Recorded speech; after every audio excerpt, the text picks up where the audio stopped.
Hello, everybody. Kirk Spano. It is November 18th, 2024. Just 10 days to Turkey Day.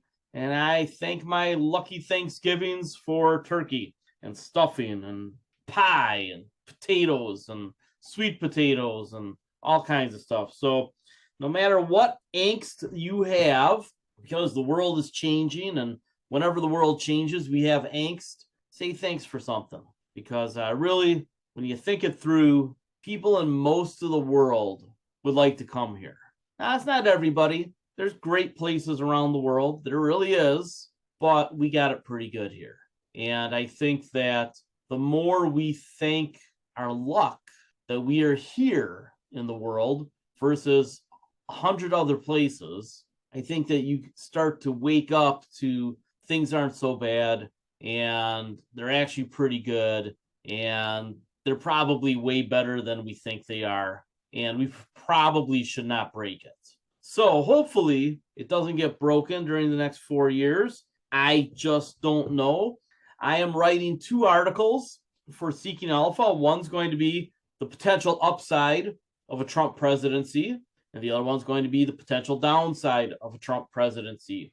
And ultimately, I think we have to watch and react to what we see, because trying to predict everything is hard, right? Predictions about the future are hard because they're about the future, right? I don't remember the Yogi Berra quote exactly, but it's something in that direction.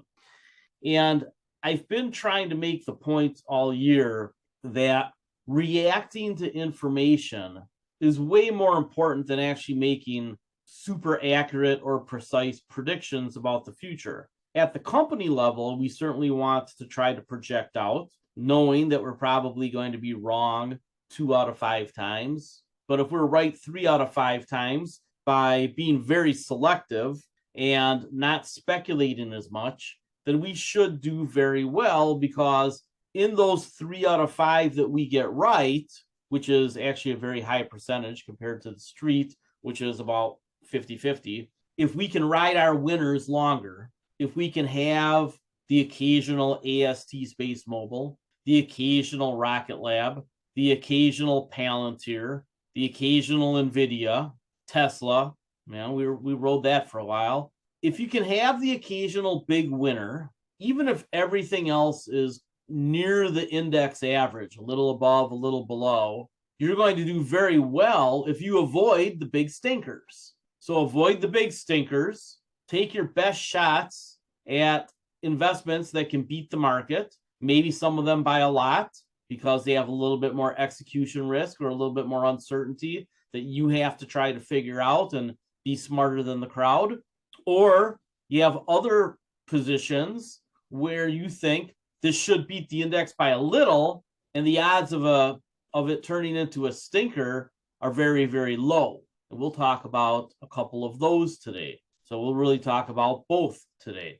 As I publish my articles in the year end, and I really am set up to publish more going forward, I think it's important that we really get a grasp on certain ideas. One of the articles I will write is going to be about the 4 pieces of advice that I follow most. Can anybody give me the 4 pieces of advice that I follow most? Follow being an operative word for one of them. Anybody? Follow the money? Yes, that's from Grandpa. What's the one from Peter Lynch? Peter Lynch, small companies become big companies. So you only need a few of them to do really well to carry the portfolio, right? Talked about that a few seconds ago. Warren Buffett has a whole range of advice, but I think that the one that I grab onto the most is that you just build a margin of safety into everything that you do, hence the name of this service. And then finally, Charlie Munger. What is the Charlie Munger one that I follow all the time? People ask me about a stock, and I say what? It's too hard, right? It's too hard. So I put it in the too hard drawer. There's a lot of great companies that we're going to miss on because it was just too hard to figure out. Sometimes that's my brain's inability to figure it out. And sometimes it was just so hard to figure out that it came down to guessing. And the people that guess right are going to tell you all about how smart they are, but it still is just a guess. And again, poker analogies, there are a lot of times in poker where you know what the other guy has. So you know that you're winning or that you should fold because you're losing. Unfortunately, in poker, just like in investing, there are many times where you're pretty sure, but you're not all the way sure. And you get surprised. Oh, I should have folded. Oh, I should have called. When I play poker, I gamble 2 times in the tournament. I gamble early if there's rebuys, trying to make a big chip stack, and I gamble late because I'm trying to win the tournament and I'm trying to put pressure on other players. In the middle of the tournament, I don't gamble much. I do something called set farming. I try to hit 3 of a kind, or I'll play suited connectors and try to flop 4 to a straight and 4 to a flush. And even though you're usually behind in that situation, you're generally 60% to win. And if you put pressure on somebody else, unless they have 3 of a kind, they're probably folding anyway. And if they do end up playing because they have a higher pair to the board or something, you still are going to beat them 60% of the time. Puggy Pearson said, ain't but 3 things to gambling. And one of those things was knowing which side of the 60-40 end of the deal you're on. Right? If life is a bunch of 60-40 bets, if you keep betting on the 60, you're going to come out the winner over and over and over again. So that's what we're looking. We're looking for 60% bets over and over and over again. And really, we're looking for 80-90% bets. But let's build something in for our very real fallibility and luck. I'm finally putting together my book list for you after talking about it for years. And one of the books is Annie Duke's Thinking in Bets. So I'll have a code on there for you guys to click onto so that I'm trying to get this out before all the Black Friday sales. I want you to be able to get all this stuff cheap. So I'll have that book out. But if you think of life in bets, right, I'm trying to run up my chip stack. How do I do that? Well, you will have to take a little bit of risk. But here's the thing. The people who play their hands so incredibly tight in poker, they inevitably lose. They just can't make it in the long run. And there's an analogy there with people who don't manage their money well, right? They never take a chance on investing. They just spend their money. They don't save a lot and then turn it into a house, or they overspend on cars. That's Americans' biggest sin. There's a lot of things that go into getting ahead financially. And I've been trying to teach my kids that. It took me a long time to learn. I was in my 30s before I really started getting ahead at all. In my 40s before I really started getting ahead. Now in my 50s, I feel like I have enough energy to be greedy for a while. And I've seen the cycles enough that I can recognize them as they happen. I don't have to predict 2 years out for the macro. I just have to know what could happen. Then as the charts, the data start to tell me what's happening, I can make an adjustment. And you know why I don't have to predict? This is important. The reason you don't have to predict so well is because the vast crowd of investors out there are slow moving. They have bad process. They have bad habits. They're over emotional. And 90% of them, and that's about the right number, 90% of them will never beat the index because half of them index. And then 4 out of 5 of the other ones will either lose or accidentally make what the index makes. So to be a top 10% investor, it's not about great prediction. And it's not that you can't hit grand slams being a great predictor, but you can beat the market just by moving in the right direction a little faster than the rest of the people. So that's what we try to do. We try to react sooner. The predictive process is really just understanding the potential scenarios so that you recognize them quicker when they start to play out. So those articles on Trump are going to talk about different scenarios that we can watch. And there are upside scenarios under Trump. And I will tell you the one thing that I think you have to watch is Trump himself. Does he govern towards a historical legacy that's positive, or does he govern towards his rhetoric that got him elected? If it's the second thing, we're in big trouble. If it's the first thing, well, then American exceptionalism will take over. We'll see. I'm hoping that he's smart enough to realize who's trying to skim the system, that he keeps his skimming to a minimum, because he definitely has. And he looks for a way to say, hey, I did the right things when I got in there. We'll see. Some of those cabinet appointments are, what do the kids say? Sketch. They're sketch. That's sketch, right? There's 4 of them that you just kind of scratch your head. Huh. I don't know enough about RFK to know if he's a whack job or not. I think it's smart. It's actually fairly European to push back on the processed food industry. Because I do think that that's part of why a lot of us are unhealthy or obese. I think processed food, exposure to too many chemicals in the environment, I think those have been bad for us. And if he pushes back on that, I think that that's probably good. If he really is an anti-vaxxer, that's probably bad, at least with childhood diseases. I mean, you really don't want to see things like smallpox come back, right? And we've had to worry about that, mumps, measles, rubella, right? If he suddenly gets rid of the MMR shot, I mean, that's bad. So we'll see. And some of the other ones, I actually don't have a major problem with Tulsi Gabbard. I don't love her, but I don't think she's qualified for the job she got appointed for. I think she can have a job. I just don't think national security is the one. Matt Gaetz, they were kicking him out of Congress. He doesn't deserve any job. And who's the other one? Who's the 4th one that made me scratch my head? Oh, the Secretary of Defense, the TV guy who's never worked in government. What, because you carried a gun, you can be Secretary of Defense? I will say this out loud, and I mean it 100%.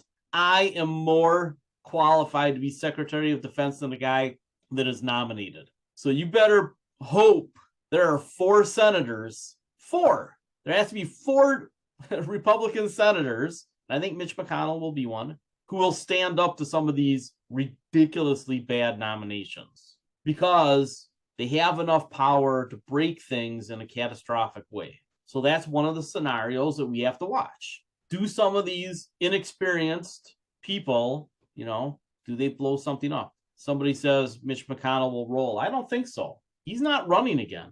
Mitch McConnell's got 2 or 4 years left, and then he's done. If they primary him, I think he'll just say it's time to retire. And there's a few others. There are enough senators, I think, that some of the knucklehead nominations won't get through. And honestly, I think there is some misdirection with some of those nominations. I think by nominating some of the knuckleheads, some of your borderline people don't get much scrutiny, right? Let's put a couple that are so bad in there that everybody focuses on them and nobody says anything about Lutnick if he gets nominated for Treasury, right? So they already nominated their FCC person, who's probably is questionable, right? The questionable borderline skimmer type people get through if you put a couple whack jobs in there for everybody to focus on. Go back and watch Swordfish, the movie. I'm telling you, that movie is pretty spot on about misdirection in government. Look over there while we do something shady over there. I don't know. Maybe my bullshit detector is on overdrive again. We'll see. Some of the comments you guys make. All right. So option expiration update for November. I put it out. I double checked it. I'm going to triple check it tonight, but I think it's spot on. I rearranged it a little bit and I put a little macro dash in there.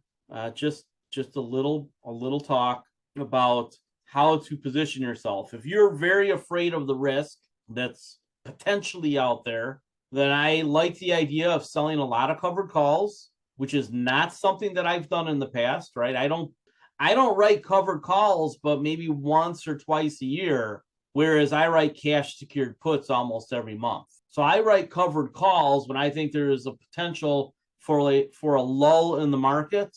And I think that there's that potential right now. We'll see what 2025 ends up looking like. I still think it's probably just a choppy sideways year. Little up, then down, little up, then down. If I had to guess, I'd say that it's a single-digit return year on the S&P 500.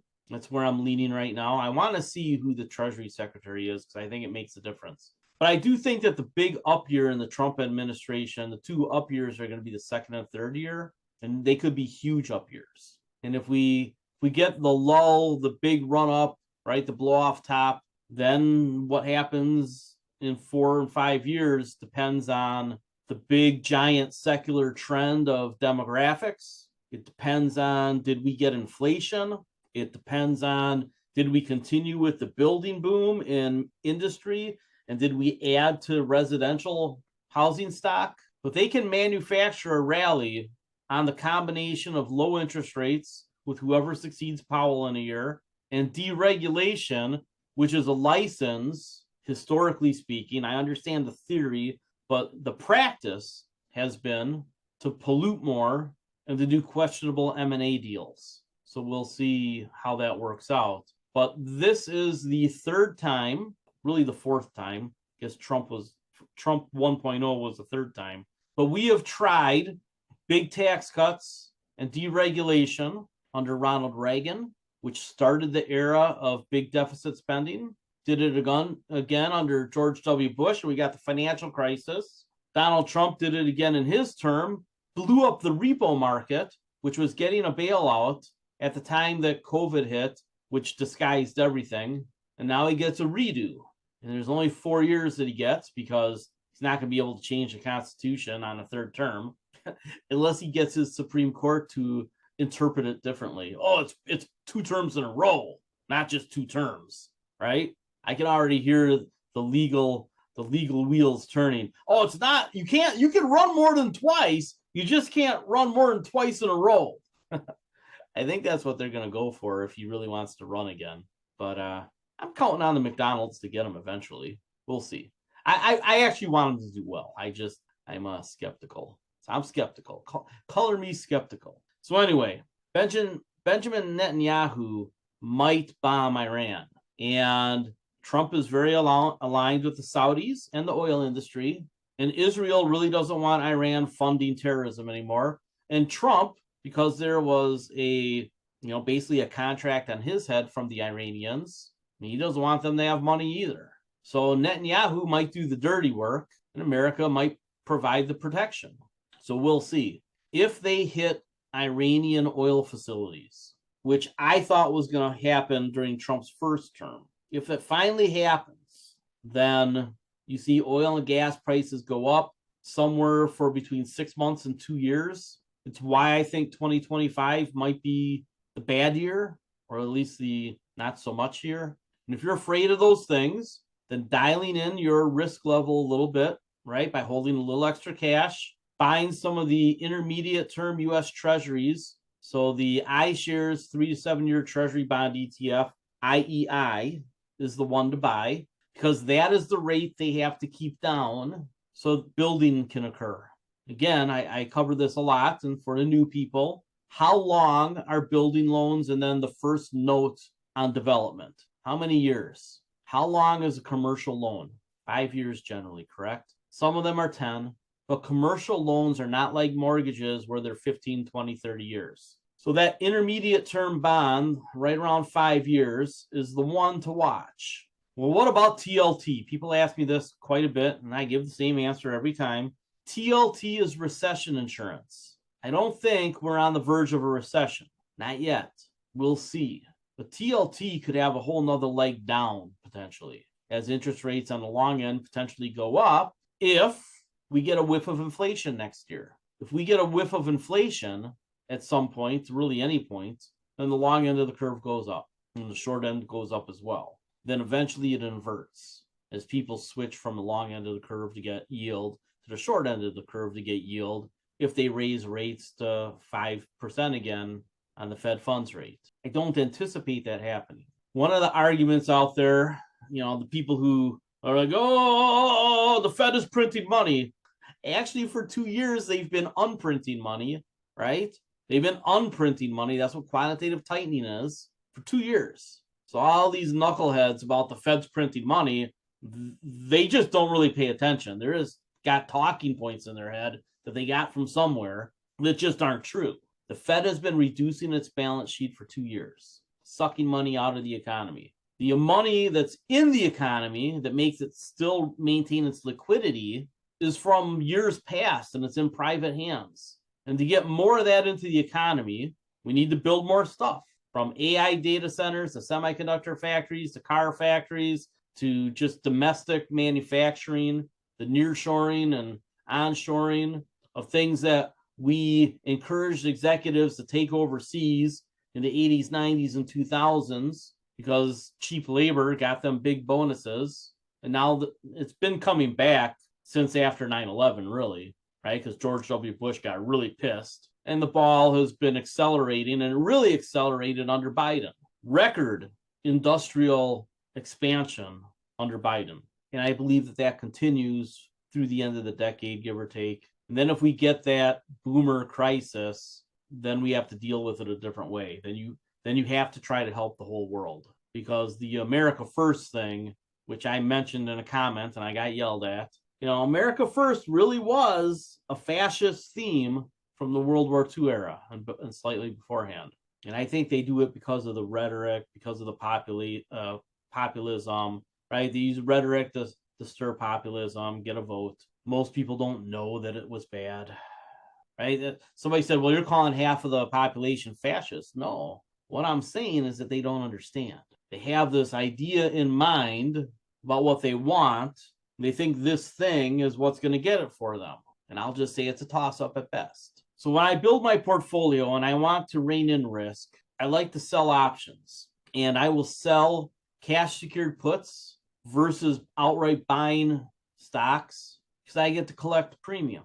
And it's sort of like a good till cancel order, and I get paid for it, right? I mean, if you could get paid for good till cancel orders, would you do it? Well, cash secured puts are as close as you get. So my January 10 Rocket Lab cash secured put, I presume, will expire in January. So I sold some January $17 cash secured puts. And to save myself some time, I'm just putting in the symbol. If you want to build your own spreadsheet and add the company name, go ahead. But, I'm trying to save a second here, a second there. So if I can save 2 seconds on every line, and I'm writing thousands of lines a week, right? It's a big deal. So this is how these will look in the future. So I've been selling the January 17 cash secured put on Rocket Lab. And it's not something that you do just to be doing it. You do it if you think, hey, I'd like to have more at 17. So you're getting almost a 10% premium as of last week. I don't know what it is today. I think you could take as little as $1 on that. Have a net cost on Rocket Lab of 16. All right. So anyway, I like Rocket Lab. They're going to keep getting contracts. They got some big contracts here on Biden going out of office. I suspect that they get more from around the world because, as I've said, on an Elon Musk-backed program, there is some Elon fatigue in the world. So Rocket Lab, Blue Origin, a couple others, right? There's going to be an oligopoly in launches. Enovix, it's dramatically undervalued given the contracts. You saw how AAOI jumped, right? Applied Optoelectronics just jumped for us. I doubled down when it was 11, 12 bucks a share, and it went all the way up to 28 recently. And I sold covered calls, so I'm not going to get the whole gain. But Enovix has bigger potential than that because their contracts that are coming and already in place, and they just have to build the lines for the assembly plant, are a big deal. So they're going to have a huge ramp up in revenues. And because people are backwards looking, not forwards looking, it's not all priced in yet. And that's what you look for. You look for things that you're reasonably knowledgeable on, and you reasonably know that unless there's an interruption of some sort, it's going to happen. But the market hasn't priced it in yet because of all the FUD that's out there. I like Enovix. I keep selling cash secured puts. Warner Brothers Discovery, bless my heart. I sold cash secured puts on it. I can't bring myself to buy the stock just yet. But I sold cash secured puts because I just didn't think it could get any worse. I've thought that before. I could be wrong. But as I've said, the incentive that exists right now for Zaslav to sell that company is massive. He gets a huge golden parachute if Warner Brothers Discovery gets bought out. He changed his compensation arrangement in 2021 for that and added that if he reduced debt or the company got bought out or both, he makes lots of money. Well, he's been reducing debt, and I think it's teed up to get bought out. And lo and behold, they got the NBA contract again after threatening a lawsuit. Maybe they filed. That makes them much more attractive to a buyer that doesn't currently have an NBA deal. Apple, Google, Amazon all got pretty deep pockets, don't they? Warner Brothers Discovery has been an arms dealer in entertainment, meaning that they produce content and then they sell it to other distributors. Apple buys a lot of it. We'll see. I think that Warner Brothers Discovery gets bought. I don't know if I have the intestinal fortitude to actually buy the stock, but I might sell the cash secured puts a few times. Intel, I've sold puts a couple times. I've also sold covered calls.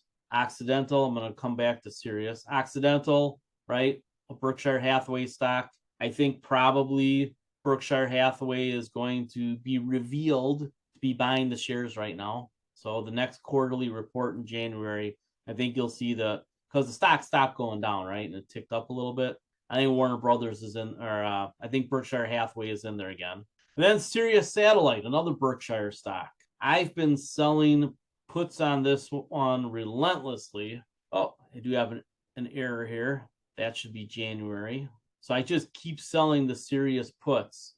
Two things. One, Berkshire Hathaway is up to like 30% ownership of the company on their way to half. And that announcement should be coming unless they already have the permission to buy half from the SEC. Sirius Satellite is a monopoly in what they do at this point, right? Because Sirius and XM merged.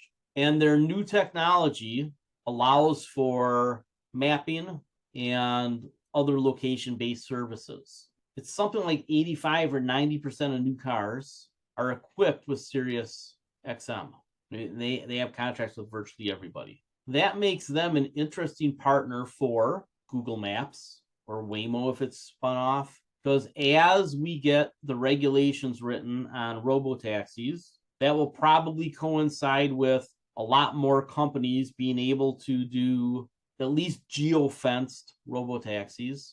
We'll see how the legislation on having an attendant or a driver in the car develops, right? Because there are a lot of people who are drivers, and I just don't know if the politicians will be able to stand a lot of people losing jobs.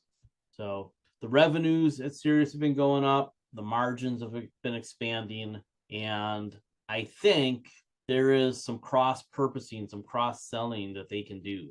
So in a world where the cars do more of the driving, Sirius is in a pretty good spot to offer more things than they currently offer and on a global scale. I don't know if they're a takeover candidate, but they're certainly a partnership candidate with deep-pocketed companies. Apple did the satellite deal with, I forget who they did it with, Global something, and they took 20% ownership of that satellite company. There's more deals like that coming. We'll see how they turn out. So Sirius has technology and penetration in the automobiles that is very unique. There's no competition. So I always bet on the technology. They're going to add revenue streams. Don't know exactly what they'll be, but they're coming. All right. So I did not have any cash secured puts assigned to me last week. I rolled my end phase November 100s to December 90s. Wasn't able to make any extra premium. That's about where I was, but I lowered the strike price by $10. So I'll probably roll this one in the next week or two. I don't know if I'll roll it out to January or if I'll roll it out further. We'll have to see the numbers. Typically, it makes sense to roll them out shorter durations because you could just keep doing it. And I do think end phase has been in a bottoming process for about a week now. I think 60-ish is about the bottom, unless Trump outlaws solar or something. But I do think there's been an overreaction on the solar side. I think that solar is something that we really need to look into over the next few weeks. Because I think the likelihood is that the legislative outcomes are better than expected, right? I think the negative surprises or the negative outcomes are all priced in. And I don't think anything positive is priced in anymore, even though they continue to grow at 20 to 30%. The industry continues to grow at 20 to 30%.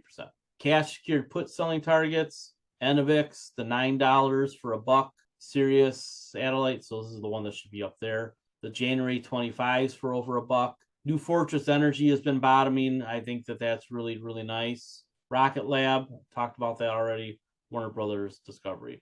outstanding covered calls. Anytime I can sell the ASTS $50 cash secured puts for a buck or two, I do it. So this is the second time I've done it. Ideally, the stock is in the 40s in January, and I could sell a 60 next time. Intel, I've just been writing both sides of it, and I have a position because some was assigned to me. So the position that was assigned to me at 21 or 22 a while back, I was able to get a $1.77 on the January 25. And I think that because Intel probably chops for another year, that basically doing the wheel strategy on Intel, selling puts on the dips, selling covered calls when it goes up a buck or two, pretty nice strategy. There's enough premium in there to make it worthwhile. AAOI, I was expecting it to expire. Now I'm expecting to roll it. So that'll probably happen soon. Somebody on the YouTube page is, I missed out on $15,000 of gains. I rolled covered calls. Well, you're not supposed to write covered calls against your whole position, part of your position. Let some of it run. Covered that before. Somebody was trying to get free information from the YouTube page, but didn't buy a subscription or listen to other pieces. That's your fault. Zuck off. So I'll probably try to roll this out to, whatever's got some volume, 25s maybe in January or maybe even spring. I think writing covered calls to April, give or take, is going to be pretty attractive here if we get a little year-end rally. Spire Global, I told you that it was going back to 14. It had that rally on them selling their maritime business, and then it kind of fell back a little. So I think selling those 14s or 15s is a great idea on the covered calls. And my opinion of them selling their maritime business is that they did not get a good deal. Remember, we've talked about what private equity pays, 6 times the free cash flow, future free cash flow is like super cheap. 8 times is pretty standard. And then they try to flip it at 12 or 15 times. Well, Spire Global sold that business for about 6 times free cash flow. They sold it at the very low end of the scale. They would have been better off holding on to that part of the business. So I am not excited about the management there, to be real honest, although I do think they're setting it up to be taken over at this point. Because as I've said, RF technology isn't as unique as it was when they started, right? Other companies have started to get into the space. So somebody might just buy the Constellation at this point. Black Sky, well, it's finally back up to about $10 a share. So I'm starting to scale out. And I think that you can sell a little bit higher, try to get a buck for the 10s, or, sell a $12 MP Materials, same thing, trying to scale out. Not because I dislike the company. I just think it's going to be choppy for a year. So in a choppy market, the wheel strategy starts to work. And we loosely follow that, but we put the technical overlay on it, right? Use that weekly RSI. So I wanted to show you the screens again. And I have the ETF up here, so the Global Trends ETF.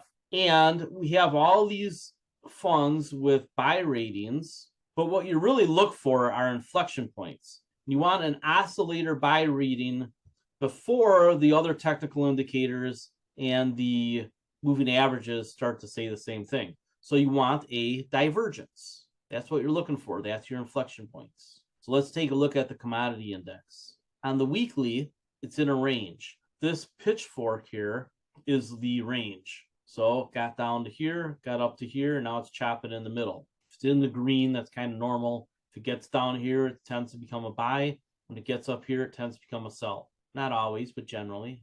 This trend is a pretty long-term trend, going back quite a while. It's right on the midpoint right now, right below the institutional magnet, which is the yellow line, right? That's your institutional. It just got a Wyckoff signal and jumped, but then it fell back. So these were very good Wyckoff signals here, and these two have been weaker.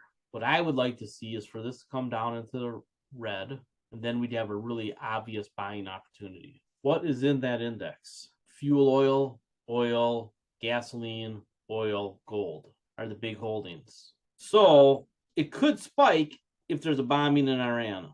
I think that this is a hard trade to make, so I'm not making it. I think the better energy trade is to buy Permian Resources, Coterra, Occidental, not sell the puts, You can buy the stocks. They have almost no downside, but they have the potential for a big spike. So they probably are going to do about what the market does, or maybe much better if a bad thing happens. Well, or however you define a bombing in Iran. Another one, Van Eck Rare Earth Metals. So I'm scaling out of MP, and this hits my radar. Look, that looks like it might go up, or it has further to go on the downside. Well, what's in it? A bunch of Chinese companies. Are you excited about Chinese companies right now? I'm not. MP's in here. So for me, I don't like this ETF. I've taken it off the list because of the Chinese exposure. And I think that MP Materials is safer than this fund. So while I am trading MP Materials a little bit, because if EV adoption gets pushed out from 26 to 27 to 30, which is what is looking like is happening, then MP is going to have a choppy period. And doing that wheel strategy with the options becomes pretty attractive because there's a lot of premium in this. So while I am selling MP Materials covered calls right now, if it gets called away, then I would just wait for a dip back into the teens and I'd sell more puts. So this is a trade that we might get to make 3, 4, 5 times in the next year or so, and just keep stacking up premiums. I asked a while back, how many of you made over 10% in option premiums this year, selling options? And we got some people, a number of people said, yeah. I know that that's about where I'm at. And I don't write options against the entire portfolio. But when you can, write cover calls and cash secured puts multiple times, but if you can do that a few times a year, right, that just blows away the dividend story. Right? Everybody wants to talk about dividends. They don't like talking about the leverage at those companies or the growth at those companies. They just like talking about the yield. If you're purely looking for yield, nothing comes close to selling options. Nothing comes close. Selling options blows away dividend investing, blows it away. So bottom of the article, I take a look at the screen on TradingView. I really stretched this out, so I apologize. Oh, there we go. Don't even need to know the company names. RSI, the weekly RSI. Look at how many 90s and 80s there are. It just goes on and on and on and on. And then there's a list twice as long in the 70s. There are a lot of S&P 500 stocks that are overbought, and from a valuation standpoint, you can argue are overvalued. Dozens and dozens of them. That breadth indicator, which I don't have up right now, that I mentioned, when 80 to 90% of the stocks are all trading at or above their 200-day moving average, generally a sign of a correction. Well, we've been getting real close. Again, if I had to pick the scenarios based on liquidity, and more money went in the money markets again in the last week, I would have to say that we are setting up for a run-of-the-mill correction and a choppy period. But then at some point, rates come down and all that money flows in, and you get a pretty big rally, like a blow-off top sort of rally. The thing I worry about is that deregulation and lower taxes on the wealthiest folks tend to create bubbles that burst. We'll see. We will see. One of the things that I actually like the idea of is I actually like the Department of Government Efficiency theoretically. We'll have to see how it works in practice. But the organizational flowchart for the government has been goofed up for a long time. It has only been getting worse. There is a better organizational structure for the government available. The thing is that there is not $2 trillion to save. There's a few $100 billion. It's easy to look at. Without cutting Social Security and Medicare and defense, there's only a few $100 billion that can be saved. Still a few $100 billion. If they pump that into modernizing the government's technology, which is woefully, patchwork technologies over generations, they update the government technology, then that's a permanent savings. So I think that with a better organizational chart and better technology, they can keep government jobs flat, which they've been for 30 years. People don't get that. The government has been run by roughly the same number of people within a narrow range for about 30 years. This idea that we keep adding to the bureaucracy is wrong. We keep asking them to do more work, but we haven't been adding.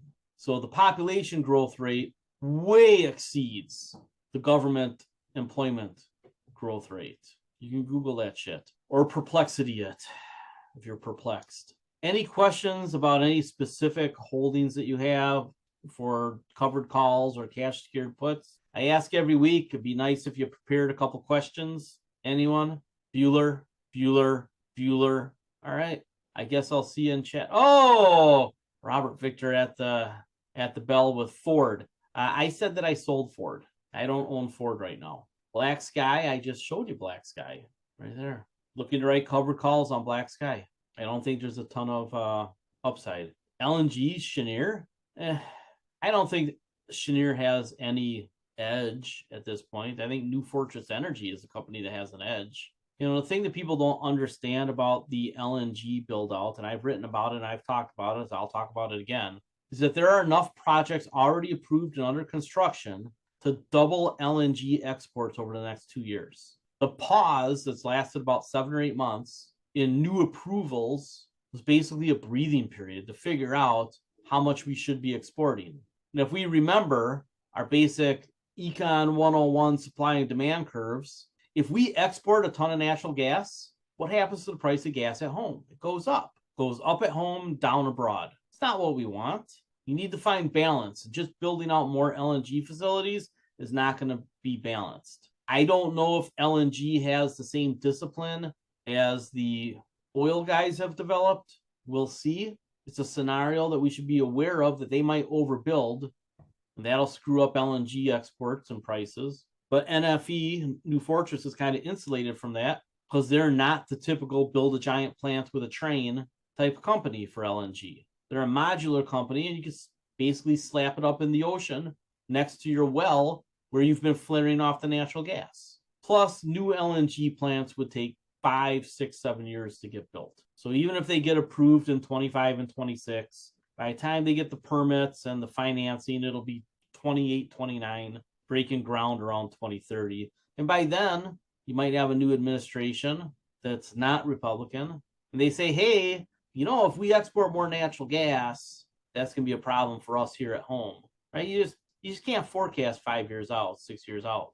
You can say that it's going to go this way or go that way. And if it goes that way, there's a problem. If it goes the other way, there's a different problem, right? You just look for balance. I wouldn't be messing around with Cheniere.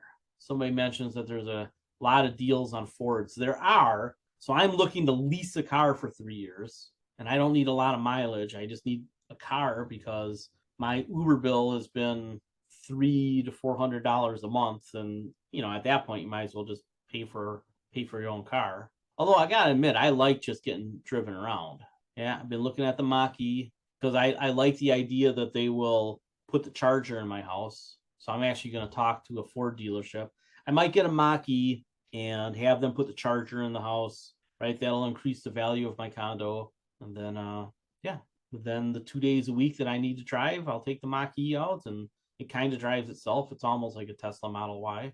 Yeah, there you go. And it's cool. It's, you know, I'm not buying a Tesla Model Y, which Musk has to prove his bona fides to me again. I don't know what I think of that guy. I think he's a knucklehead, and I think he's just a big skimmer, but I don't want to say anything too public until I know. I'm just not sure. We're going to find out though, right? We're going to find out in the next couple of years. Is he altruistic or is he greedy? Can't really be both, although I try. All right, everybody, have a good day. I'll get this posted on Fundamental Trends tonight, and I'm gonna double check because I did find a couple of errors. All right, have a good day. I will catch you tomorrow. See you in chat.